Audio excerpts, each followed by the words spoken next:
Just get it. We should just pay for a billboard in Providence. That's just a blank white billboard with Duke, Reeves, Watson, and black text, plain black text on it. That's it.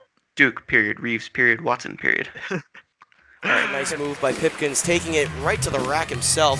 Wide open three, left wing, and it's good. Nylon, the dunk likes that, Matt. A three from the right side, and it's good! The one, Pipkins, the man, yet again.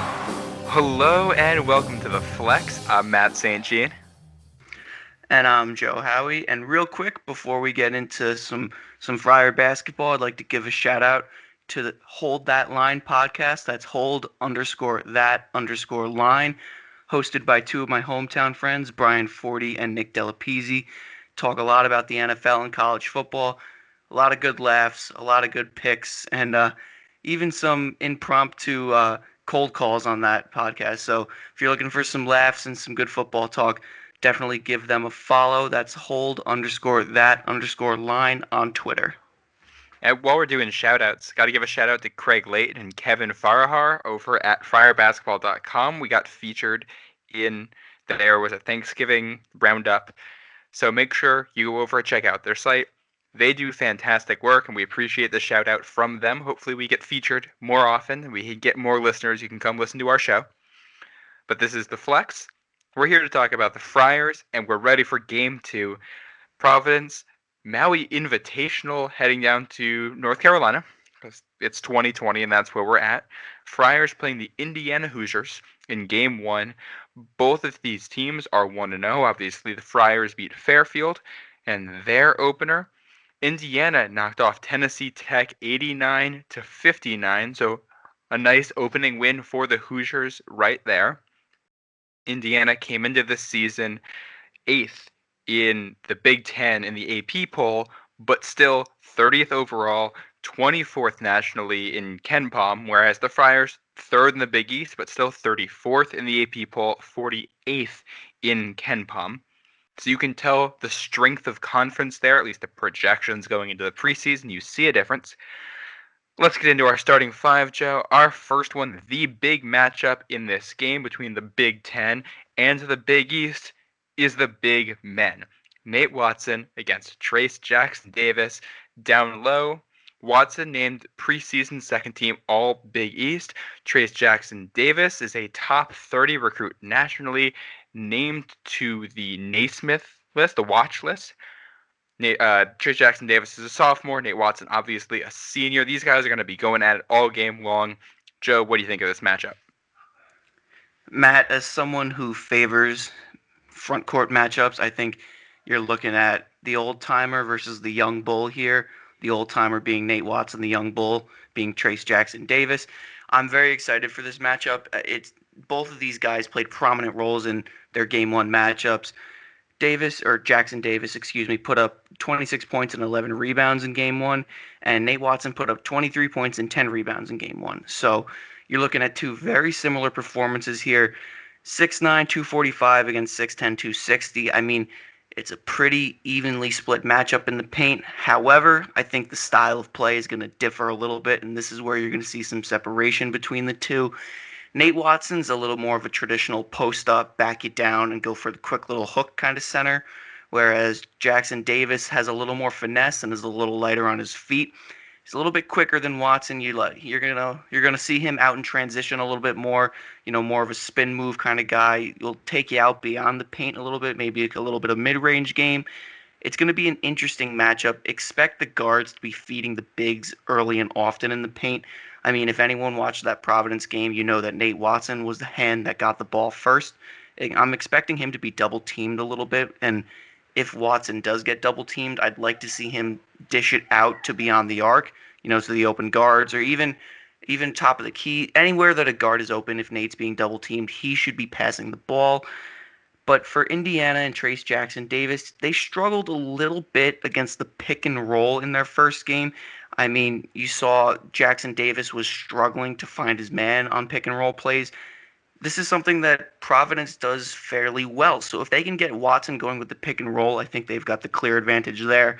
But then again, Trayce Jackson-Davis does have the speed to outrun Watson. So I think, Watson's got some strengths. Jackson Davis has some strength. It's going to be interesting to see these two go head-to-head in the front court. Jackson Davis, the athlete, but younger and experienced. Watson brings that veteran experience, and he's the bigger body with that Big East style of play. Certainly the matchup to watch in this game. Moving down our lineup, number 2 in our starting 5, it's Providence against the Big Ten. This is the 6th straight year that the Friars have played a Big Ten team in non-conference play. Back in 2015, as part of the Dave Gavitt games, they knocked off Illinois at the Dunkin' Donuts Center by 1 point. But since then, they've struggled. 4 straight losses to Big Ten opponents. A loss to Ohio State, at home against a then-ranked Minnesota team, a neutral site loss to Michigan at Mohegan Sun, and then last year, that early season Game 3 loss at Northwestern by 9 points. So we've seen Ed Cooley struggle against some of these teams. How do they stop this? How do they finally get another win against a Big Ten team?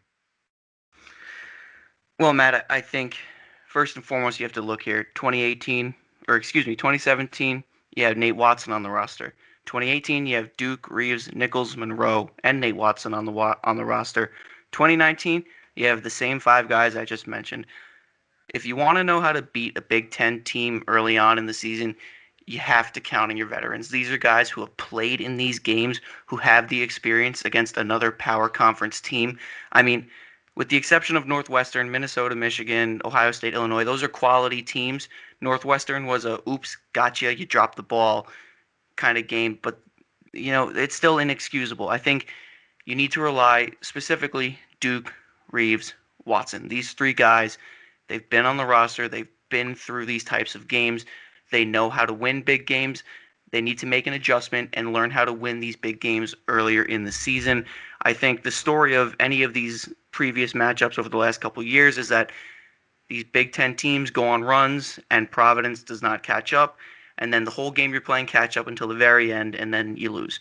I think you need your veterans to understand when the Big Ten team is going on a run before it's too late. Even if it's, they go up 3-4 points. You need to understand, all right, we need to get back to level, maybe even take the lead. But you cannot let them get a double-digit lead on you, or else you're going to play catch-up the whole game. And Cooley needs to recognize this too, because a lot of times a Big Ten opponent will take the score and go running with it, and then that's it for us. So I think early on you need to stop them from running away with it. You need to count on your veterans. That'll segue us perfectly down to the wing position, number 3 in our starting 5. This is a trend for Providence early in seasons, not just against the Big Ten. We've seen it with Charleston and Long Beach State last year, and you go back before that, there's a history of the Friars losing to teams that they shouldn't lose to early in seasons. Obviously, a much shorter non-conference slate this year where the games matter more. How do you avoid that early season letdown? Short, sweet, simple. You need to learn to play good basketball now. This is an abbreviated season. You're not going to have a lot of quality non-conference opponents. We're very lucky to be playing in a tournament that does have quality non-conference opponents. You need to learn how to win outside of February if you're Ed Cooley. And I mean, this is something that has been talked about year in and year out, is that Ed Cooley's teams are often inconsistent until February. So I think if you want to win, if you want to make a dent in the Big East, you want to make some national noise, you need to win your November heavy games. Because, listen, you can go on that famous February run, Friars in February, that everyone likes to talk about, but what you need to do is you need to win your non-conference quality opponent games. And it starts it starts this week with Indiana. Ed Cooley's got to rely on his upperclassmen to get them through these games. They've been through these games before. There's nothing new here. Now is certainly the time for them to step up. Speaking of stepping up, number 4 in our starting 5 is both of these teams have only played 1 game. So for both sides, you're certainly going to have players that didn't play well in that one that will figure into the team this season that just didn't get off on the best start in game 1. For Providence and for Indiana, who do you like as guys that might surprise and step up that we didn't see in game 1? I'll start with the Hoosiers. I like Christian Lander. I hope I said that right. I think I did. He's a freshman guard for them. He had, an average stat line for his first game, played around 14 minutes. He's a highly recruited guy from Indiana. This could be a huge opportunity for him to step up. I mean, with all the battle that's going to be going on in the paint, that's going to leave a lot of room for opportunity for the guards. I mean, if you've got this guy coming off the bench, he could really make some noise in the backcourt. For the Friars, I think it's got to be Bryson Gooding. He didn't put up a significant stat line the first game, but as you and I were talking in the pregame, Matt, he did some good stuff in the backcourt for us. I think, again, similar to Lander, he got overshadowed by the bigs. I mean, when you have Croswell, Horkler, and Watson, putting up double digits in the paint, you've got Duke and Reeves doing their thing. Gooding kind of got overshadowed, and he didn't play a bad game either. He had a lot of steals. He had that monster dunk to close off the game at the end. I think this is an opportunity. Oh, yeah, as John Fanta liked to point out. Mm-hmm. But I think this is a great opportunity for him, too. Expect these two guys. They're new to the roster. They're highly recruited guys. Expect them to make some noise, and these are the guys that should really step up if given the opportunity this game.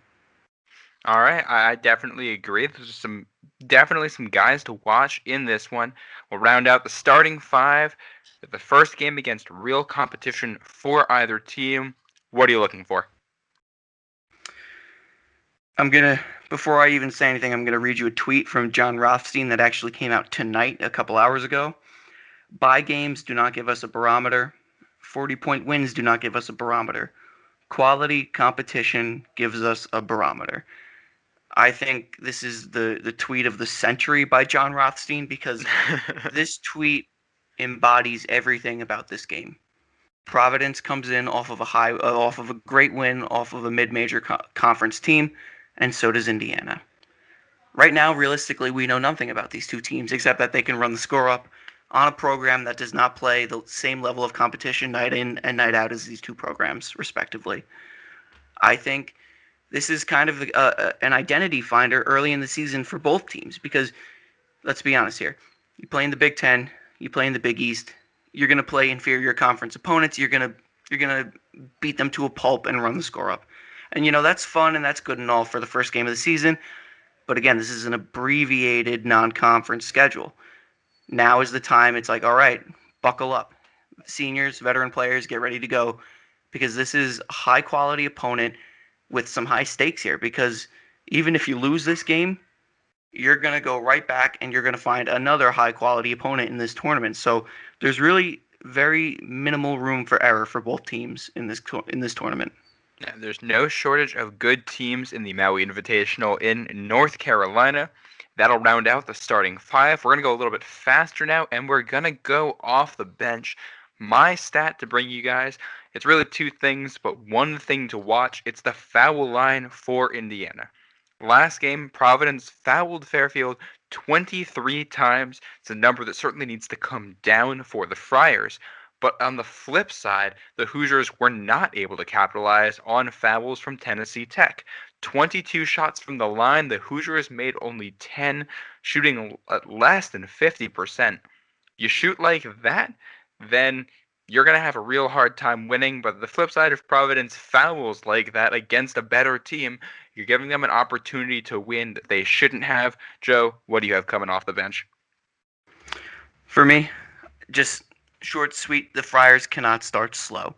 Every fan in the black and white saw that start against Fairfield, and when you're playing a mid-major team like that, you're not going to get punished too poorly in what was essentially an 8-minute warm-up, and it really shouldn't take your team 8 minutes to really get into the groove of the game. Against Fairfield, not too punishable. Against Indiana, against a high-power conference team, oh yeah. If it takes you 8 minutes to warm up in the first half and to actually start playing your brand of basketball, forget it. Against the Big Ten team, forget it. They're gonna run the score up on you, and that's something we talked about in the starting five. Don't let them run the score up. Don't dig yourself a hole. Providence cannot afford to play from behind. Let's look at the X factors for the Friars to help them do that. Joe, who do you have? A.J. Reeves, 14 points in the first game. Hey, that's a good stat line. For him, you see the ball go in the net in the paint or within the three-point arc, then, he can shoot lights out. In a game where Nate Watson is going to be your number one option on offense, especially with the matchup he has for against Indiana, you need some shooting from outside because if there's a stalemate in the paint, it's going to be guard play that wins the game. So I think you need AJ Reeves to light it up from 3. He's my X factor. I'm going with a guard just like you, but I'm going with a different one. We're going David Duke. He's going to match up on defense against Rob Finney, the junior guard for Indiana. And, I mean, in Indiana, they like to pass the ball. They had 22 assists in the last game, so the Friars need to do well on defense. We need to deny these passes in, down low to Trace. And David Duke's going to be a big part of that. And then you look at them, he had 3 turnovers in the last game, no steals. You want to see him become a factor. And then, like you said, you got to score from the perimeter. David Duke, 3 of 4 from beyond the arc. He's been the team's best 3-point shooter since they got hot last season. He can continue on that stretch. They're going to be able to make the Hoosiers pay. We'll get into the closing remarks now. Joe, give me your projected starting lineup. I'm going to keep it the same because I know Ed Cooley will probably do that as well. Bynum at the 1, Duke at the 2, Reeves at the 3, Gant at the 4, Watson at the 5. The only thing I don't like about that is Gant. I don't think he had a great first game. I think Horkler truly deserves the start, but if anything about Ed Cooley remains consistent, it's that he's not going to bench guys after one game. It hurts their confidence. I think he's going to keep it the same. Yeah, I think you're probably on to something there. I'm going to go with a different lineup. I'm going with what I went with last time. Bynum, Duke, Reeves, Horkler, and Watson. I think you're right. I think Horkler did outplay Gant. And I think there's a chance that Cooley's going to try to rotate some guys through at the 3, 4, and 5 throughout the season, especially early on as they're trying to get a feel for what exactly this lineup is going to look like. So I would not be surprised if they are switching out between Gant and Horkler all season long, trying to figure out what they want to do and as a matchup specific type thing. We'll get to the predictions. I'm gonna be the bad guy here. I'll be the devil on the shoulder. I'm gonna pick the Indiana win because I think they're a very good team.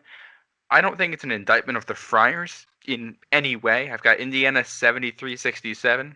I think it'll be close. I think Providence is a good team. I think Indiana is a good team too. Providence has struggled in some of these neutral site environments with no fans. I think they will struggle a little bit early, will play from behind for a lot of the game, and they'll keep it close. And this will go down as a good loss. Indiana will end up as a top 25 team, and Providence, I'm hopeful, will also end up as a top 25 team. Everybody's going to look at this game and say, that's 2 good teams that played a close game. And if they play again, you're going to have another close game, and we're not entirely sure who's going to win that one. Joe, what do you have? I'll be the good guy. I have Providence winning. My score is 78-77. I really think it's going to come down to the paint in this one. You've got Watson, you've got Jackson. It's going to be a stalemate down there, and then at the end of the game, it's going to come down to guard play. If it's close enough, it's going to come down to the free throw line. And Matt, you said it yourself.